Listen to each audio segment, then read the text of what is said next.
Okay, welcome back. We are continuing our discussion on potential. From the previous class, we know the equation for potential is V is equal to 1 by 4 pi epsilon 0 into Q by R. What is the physical significance of this equation? So if there is a charge Q at a distance R, so suppose this is the distance R. At this distance, the potential is 1 by 4 pi epsilon 0 into Q by R. That is the meaning.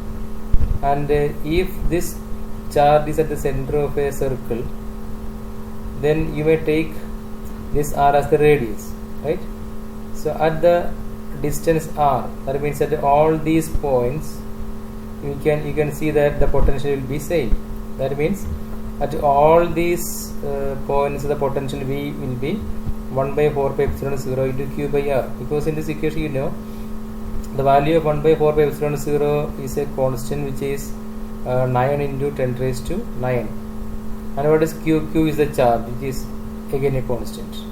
So this part is a constant, 1 by 4 pi epsilon 0 and Q, all these are constant. The only varying quantity is the distance R.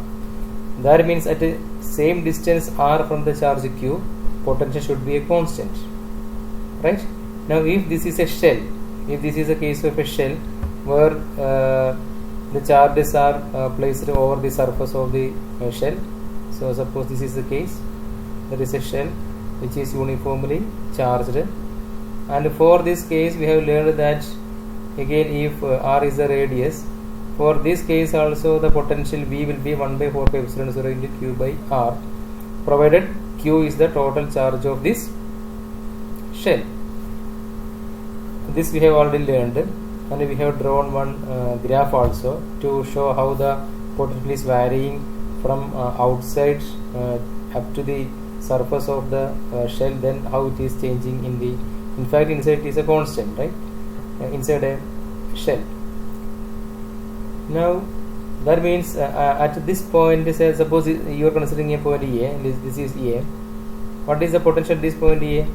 That it is VA. And what is the value of VA? VA will be 1 by 4 pi epsilon 0 into Q by R. Now consider another point which is say B. B is another point. What is the potential at the point B? Let this be VB. And what is the magnitude of VB? VB is again 1 by 4 pi epsilon 0 into Q by R, because for all these points, for A and B, and suppose there is another point C, for all these points the distance R is same, therefore at all these points the potential should be a constant, right?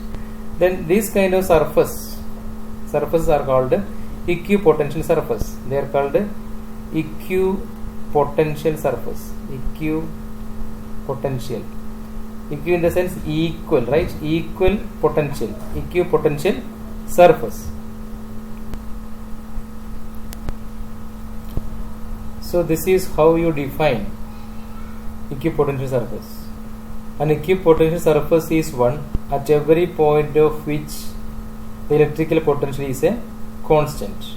So we have seen that in the case of a shell, since R is a constant, V is same, right? At every point the potential is same. And suppose that you are moving a charge from the point A to the point B, right? And let VA be the potential at the point A, and VB is the potential at the point B. In fact, you know, VA will be equal to VB. What is the reason? Because it is an equipotential surface. Then what is the work done in moving the charge from A to B? We have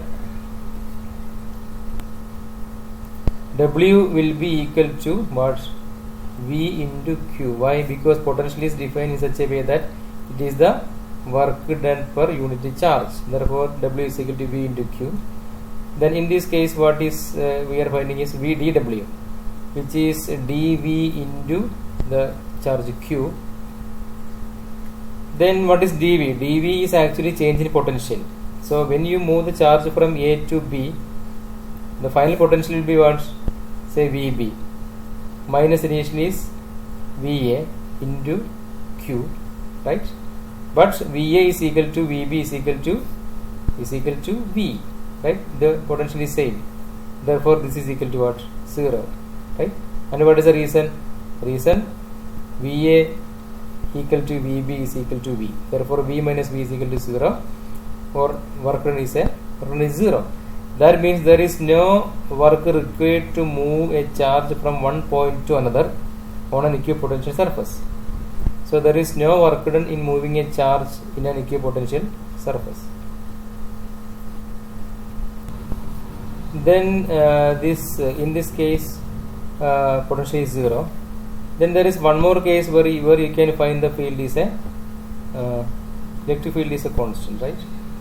So you consider the case of a capacitor, right, like this.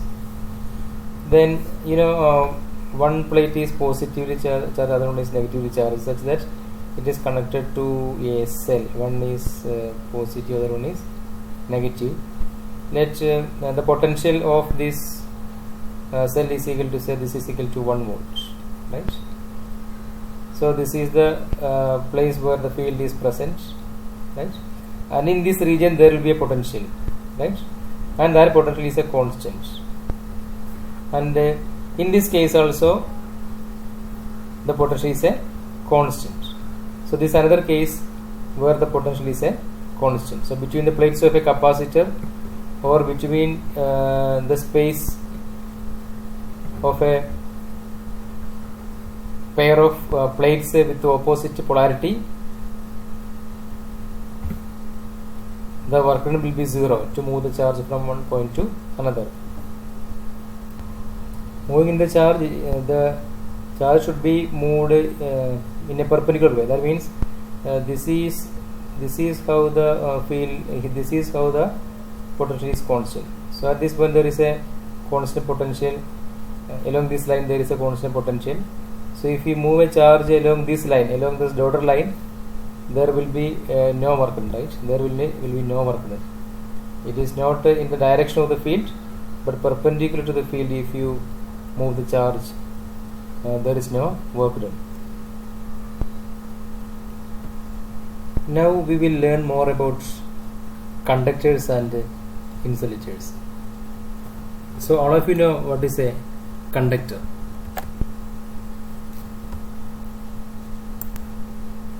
Conductors are materials that conduct electricity, and it is because of the presence of electrons that a material is a conductor. In the case of atom, right, there will be a positively charged nucleus, and there are free electrons. There are other electrons moving around the nucleus, right, and the charge of the electron is negative, right? So there is an electron here, there is an electron here, the charge of electron is negative. Then actually there are two types of electrons. The electrons which are present on these shells, these are called bound electrons. These are called bound electrons. The electrons which are present in the shells are called bound electrons, and the electrons which are present outside these shells, they are called free electrons, right? These are called free electrons. So bound electrons and free electrons, and it is because of the presence of these free electrons that a material is a conductor, right? So this free electron is moving randomly in a material. Suppose this is the material we are considering, okay, and there will be large number of such free electrons present, like this. All these dots represent the free electrons, and these are the electrons which are called free electrons. So these are the electrons which are present outside the atom, and since these are free in the sense they are free to move, right? They are not bound to the nucleus. These are bound electrons, means they are bound to this nucleus. They cannot go outside the atom, right? They are attached to this atom. That is why they are called bound electrons. So free electrons are present outside the atom, and it is because of the presence of these electrons that a material is carrying current, okay. And the density of these electrons is approximately, say, 10 raised to 28 electrons per meter cube, right? This is the density. This is the number density of electrons. Approximately there will be 10 raised to 28 free electrons per meter cube in a good conductor. And since these electrons are in random motion, right? These electrons are in random motion. You cannot say a fixed velocity for the electrons. So we say average speed. It is called average thermal speed, because the energy of this electron depends on the temperature. This we have seen in the last year, right? The energy V is proportional to absolute temperature, right? So the energy of these electrons depends on the temperature. So the average thermal speed, right? Average thermal speed, it is 10 raised to 6 meter per second. The average thermal speed of these electrons will be 10 raised to 6 meter per second. It is a thermal speed because the speed depends on the temperature, right? Kinetic energy depends on the temperature.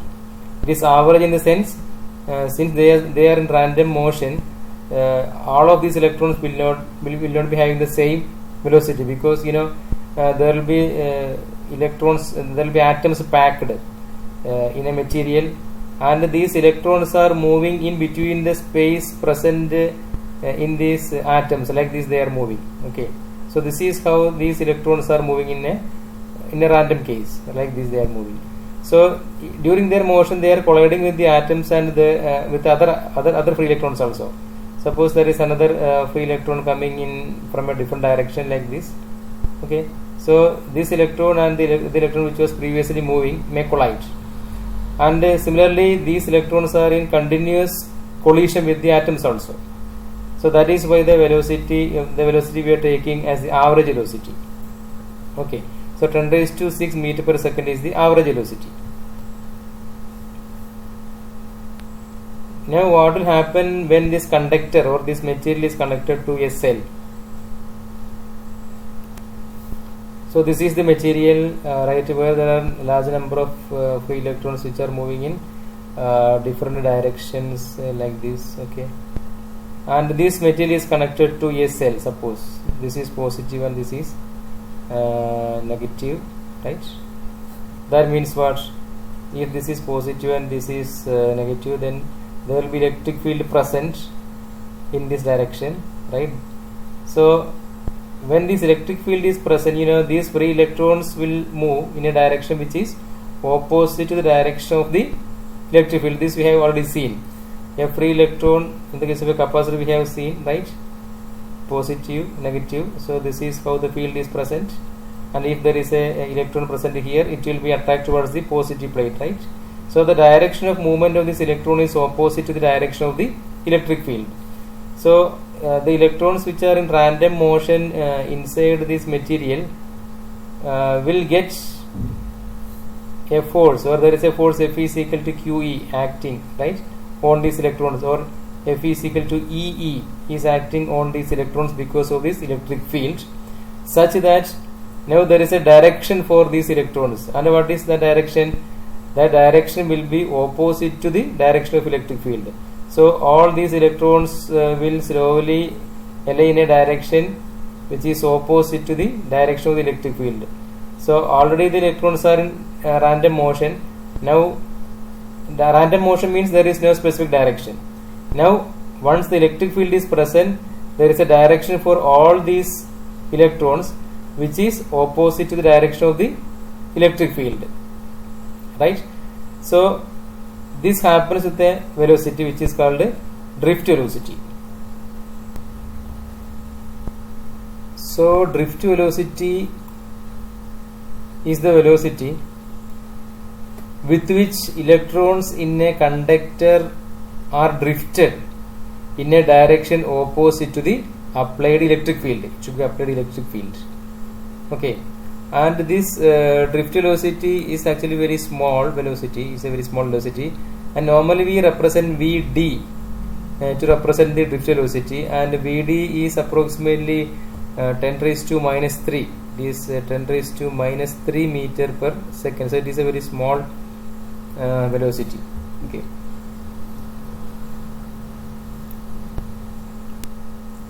Now there are some features for a conductor in a electric field, and this is one such feature. The net electric field inside the interior of a conductor is zero. So what could be the reason? The reason is, suppose this is a conductor, and the conductor as a whole is electrically neutral. Why? The total number of in the case of a conductor, the number of positive and negative charges will be zero. So if there are three positive charges, there will be three negative charges also. So that means what? As a whole, it is neutral, or the total charge is zero. But when you apply a electric field, what happens? Suppose this is the electric field you are applying, then these electrons these charges which are residing together, right? Suppose it is like this. So plus and minus are like this, and so the net charge is zero. But when the electric field is applied, this condition will break, and electrons will move in a direction opposite to the electric field, that we have already seen. So the electrons will move in a direction opposite to the electric field means what? The electrons will settle somewhere here. All the electrons will settle somewhere here, right? And all the positive charges will settle on the opposite side, like this, right? So this is the applied field, and this is the field which is present inside. Now this, between this positive and negative, there is a field present inside, right? And that is shown here. That is this EP. Okay. So applied field EO is the applied field, and against this applied field there is a field which is inside, EP, such that this field is neutralized inside the conductor. Therefore, inside the conductor, the net field will be zero. So this is the second point. Electric field just outside the charged conductor is perpendicular to the surface of the conductor. In short, electric field is perpendicular to the surface of the conductor. That means, so if this is the surface you are considering, then you consider a very small area, right, like this, and the field will be perpendicular to this area. It should be normal to this area. And suppose it is not normal, then what is the problem? The problem is, suppose this is the case, and this is the area, this is the surface area, and here suppose this is how the field is present, right? And this is the normal to the surface, this is the normal to the surface, and here also the direction of this normal and direction of electric field are same. But suppose here the field is present like this, then what is the problem? So there is an angle theta made with the normal to the surface. Now there are two components, one is E cos theta and other one is E sin theta, right? That means at this point there are two directions, one is E cos theta component, other one is E sin theta component for the electric field. But electric field is a vector, there can't be two directions for the electric field at a time, right? So the electric field has only one direction, and that is possible only if it is normal to the surface of the conductor.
So the third point is the net charge in the interior of a conductor is 0. Right? This we have seen from the first feature itself. Like, in the interior, there is no net charge. Right? All the charges are splitted and the charges have moved on to the surface. These charges will be lying on the surface of the conductor. So inside there will not be any charges present. This is the fourth point. Charge always resides on the surface of a conductor. So if you take a conductor, the charges will be present on the surface of the conductor. Why? Suppose a conductor is given some excess charge. So if some excess charge is given to this conductor, and suppose some charges are in the interior, right? You construct a Gaussian surface. Inside E, there will not be any field present from our previous discussion. From the first feature, there will not be any electric field present inside. That means what? From Gaussian, the electric flux phi is equal to Q by epsilon 0. There is no electric field means what? There is no flux, right? Because flux is the total number of field lines passing normally through unit area, right? So there is no electric field means there is no flux. There is no flux means there is no charge. So Q should be 0. So repeat. You construct a Gaussian surface inside this conductor, and from the first discussion, the discussion of the first feature shows that there is no electric field present inside the conductor. There is no electric field inside the conductor means what? There is no flux for this Gaussian surface. That means phi is equal to Q by epsilon 0 should be 0. This phi should be 0. Phi should be 0 means what? Q by epsilon 0 should be 0. But epsilon 0 is a constant. So Q by epsilon 0 is 0 simply means what? This simply means Q is 0. So the charges cannot go in the interior of the surface, right? They will reside always on the surface of the this conductor. So this is the fifth point. Electric potential is constant for the entire conductor. Actually we have come across one equation like this in the previous class. dV is equal to minus E dr. This we have discussed while we were discussing the potential due to a shell. What is the potential inside a shell? There we have seen that it is a constant. So during the discussion we have come across this equation. So dV is equal to minus E into dr. Inside a conductor we have seen that E is equal to 0. That means what? dV is equal to 0. What is the meaning of dV? dV means a change in potential. So a change in potential is 0 means what? V should be a constant. So V is a constant because dV is equal to 0 or E is equal to 0. E equal to 0 means dV is equal to 0 because 0 into dr is again 0. So dV is equal to 0. Therefore change in potential is 0 means there is no change in potential or potential is a constant.